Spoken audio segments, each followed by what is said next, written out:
ఎవరు చేసుకున్న కర్మ వాళ్ళే అనుభవించాలి అంటారు కదా. ఈ వీడియో తీసేటప్పుడు నా పరిస్థితి కూడా అలాగే ఉంది. ఎందుకక్క అంత మాట అంటారా? ఇయర్ రోజే ఒక డిసిజన్ తీసుకున్నానండి.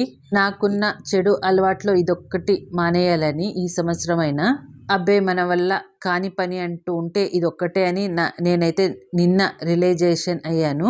నిన్న అంటే ఫ్రైడే అనమాట. ఏమక్క చెడు అలవాటు అంటారా?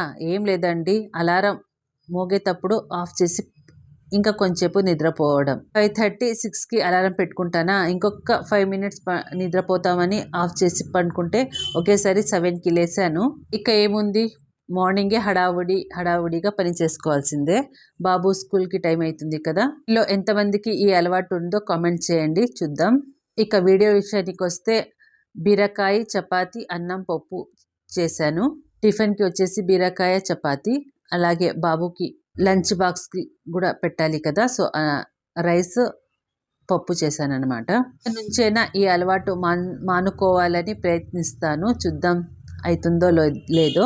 మన వీడియో చాలామంది చూస్తున్నారబ్బా, ఒక చిన్న లైక్ వేసుకోండి. ఇంతవరకు చూశారు కదా, ఒక చిన్న లైక్ వేసుకోండి. అలాగే మీలో ఎంతమందికి అలారం ఆఫ్ చేసి ఇంకా కొంచెంసేపు నిద్రపోదామని అలవాటు ఉందో కామెంట్ చేసేయండి.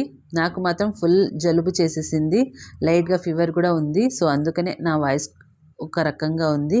కలుద్దాం నెక్స్ట్ వీడియోలో. బాయ్.